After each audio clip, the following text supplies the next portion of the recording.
Eu estava lendo, relendo e refletindo sobre o que eu diria sobre esses itens, sobre o Hamlet, quando eu tive a oportunidade de ver tardiamente, não vi quando estreou, o filme Relatos Selvagens, do Zifrón, argentino, de 2014. Filme brilhante, filme que eu recomendo a todos os senhores. 6 episódios curtos de vingança como Hamlet. 6 episódios em que 6 animais, enunciados nos créditos iniciais do filme, vão aparecer em 6 personagens.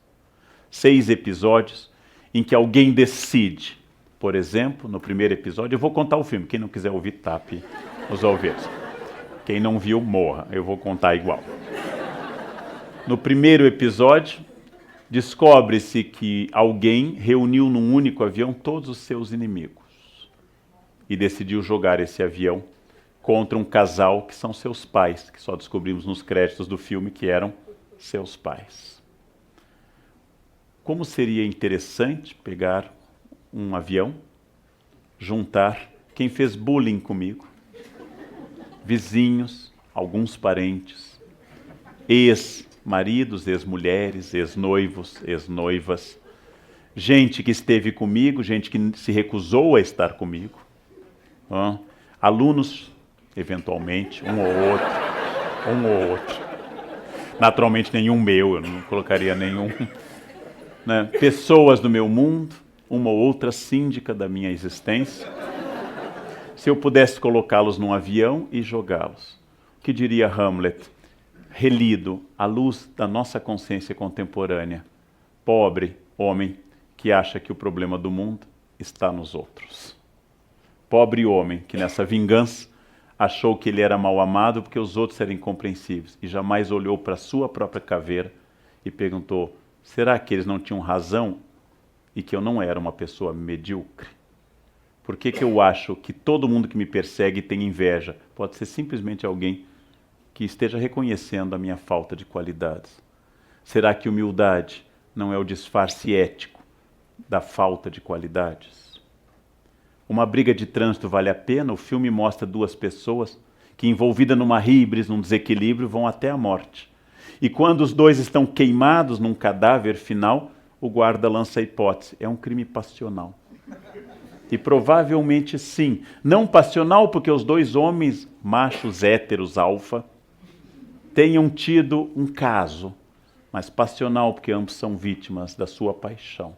Passional porque ambos não se conheceram e decidiram que o ressentimento de 2 mereceria a morte de ambos. Um por não ter o carro do outro e outro por não permitir que um carro simples barrasse a sua passagem. Se a minha honra está no ano do carro, há algo de podre no reino da Dinamarca. Muito podre. Como é que eu posso ser racional, um engenheiro, num estado latino? É o que descobre o senhor Bombita, um homem que pensa racionalmente, mas descobre que ele é guinchado e multado sem razão. E ele decide que o Estado deve ser racional. E ele morre nessa tentativa, não morre no sentido físico, mas ele decide se vingar do Estado. Curiosamente, ele é amado apenas quando faz essa vingança. O que fazer se o meu pior inimigo vier jantar no meu restaurante? Colocar veneno de rato na comida, obviamente. E matar o filho dele também, o mal é hereditário. Tem que ser punido igualmente. Como é que eu livro um filho que se meteu numa grande enrascada ao atropelar uma grávida? Pagando a todos os envolvidos. E tratando daquilo que Marx previa no 19, transformar todas as relações em mercadoria, já que todos são corruptos. O filho, a mãe, o pai, o advogado corrupto, um pleonasmo, e todo o resto envolvido. E o episódio mais longo e mais instigante, a noiva que está feliz casando no seu melhor dia da vida e descobre, coisa terrível, o filme é na Argentina, obviamente, não é no Brasil, que seu noivo a traiu e convidou a mulher com quem ele a traiu para o casamento. Horrível isso, né? É ficção, isso é ficção cinematográfica. Muito curiosamente, a noiva decide se vingar, basicamente, giving. Não? Basicamente, ela decide se vingar saindo com o cozinheiro. Depois passa a agredir a concorrente ao jogá-la num espelho e quebrar sobre ela. E por fim, os dois se enfrentam quase a ponto da morte e finalmente descobrem, um no outro, que naquela violência do traidor e da assassina, agora adúltera, um respeita o outro e enfim eles descobrem o amor. Estranhíssimo, absolutamente natural. Até então eles tinham descoberto o noivado e a data do casamento e o vestido e o pastrame quente citado no filme. Eles tinham descoberto a música do casamento, eles só não tinham olhado um para o outro. E ao se olharem em meio à situação de destruição da humanidade, ao se olharem no fundo do poço da agressão, os dois acabam constatando que se amam porque um animal olhou para o outro e se reconheceu como parte da manada. Um parou de idealizar o outro e pela primeira vez sujos de sangue e quase mortos, eles descobrem que se amam, como o Sr. Bombita só é respeitado na prisão e como os dois homens do trânsito só se encontram e se amam quando se matam e na morte. Hamlet diria, às vezes é preciso matar 8 pessoas para que a corte da Dinamarca se veja. Às vezes é preciso apenas tentar matar o marido para que ele descubra que eu o amo. Isso não é uma indicação pessoal, gente. Quero deixar claro que isso é uma análise literária. O que fazer diante da consciência? Hamlet percorreu 5 atos. Hamlet percorreu 5 grandes atos na maior peça em tamanho de Shakespeare, para testar a amizade com Marcelo, para testar a falsa amizade de Rosencrantz, para descobrir que sua mãe cedeu apenas à sua sensualidade, para descobrir que seu pai quer vingança, e para chegar ao ponto em que, tendo matado Polônio, tendo matado Cláudio, tendo se envolvido numa trama que levará à morte de sua mãe, que levou ao suicídio de Ofélia, que matou o irmão de Ofélia, e que ele próprio acabou sendo ferido pela espada envenenada, em que ele passou por toda a provação, e ele está pronto agora para olhar as coisas com objetividade.